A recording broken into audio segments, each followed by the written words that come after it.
Dobrý deň, počúvate podcast profilektor.sk. Moje meno je Marian Kohn, som lektor anglického jazyka a budem vás prevádzať týmto podcastom. V dnešnom dieli sa pozrieme na anglické frázy, ktoré využijete na cestách a so zameraním na pobyt na colnici.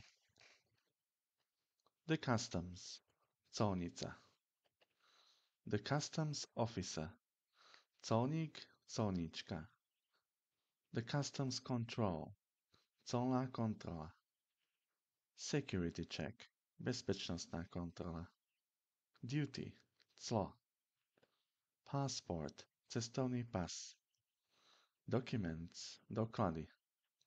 Submit documents, predložiť doklady. Good morning, dobré ráno. My name is Peter, volám sa Peter. Here is my passport, tu je môj pas. I am Slovak, som Slovák. My address is, moja adresa je. My documents, moje doklady. I'm staying a month, som tu na mesiac. I'm staying 1 week, som tu na týždeň.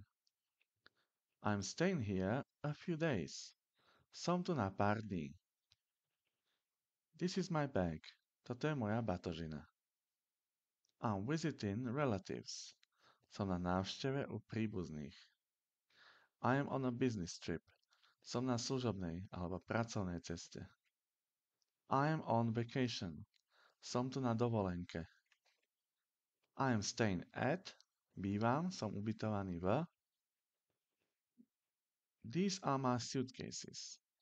Toto sú moje kufre. I do not have anything to declare. Nemám nič na predslenie. A carton of cigarettes. Kartón cigariet. A bottle of wine. Fľaša vína. A bottle of whiskey. Fľaša whisky. A baggage card. Vozík na batožinu. Typicky na letisku. How many suitcases do you have? Koľko máte batožiny? Koľko máte kufrov? I'm missing a suitcase. Stratil sa mi kufor. Do I have to pay duty? Musím zaplatiť clo? I only have. Mám iba. Takže to sme si prešli takto tie by som povedal, najfrekventovanejšie frázy, ktoré mi sa môžete stretnúť, keď budete prechádzať cez colnú kontrolu, či už na letisku, alebo na hraniciach proste. No a pripravil som pre vás aj e-knihu, e-book Angličtina na cesty, ktorá je praktickou príručkou s frázami na okamžité použitie. Môžete si ju zakúpiť na mojej webovej stránke www.profilektor.sk a sú tam aj nahrávky k tej knižke, takže viete si to aj napočúvať, tú výslovnosť. A keby ste mali nejaké otázky, som vám k dispozícii jednak na tej mojej webovej stránke profilektor.sk sú všetky kontakty a takisto aj v komentároch pod videom. Takže ak máte nejaké otázky, smelo mi píšte. Bolo mi cťou, moje meno je Marian Kohn a vy ste počúvali podcast profilektor.sk.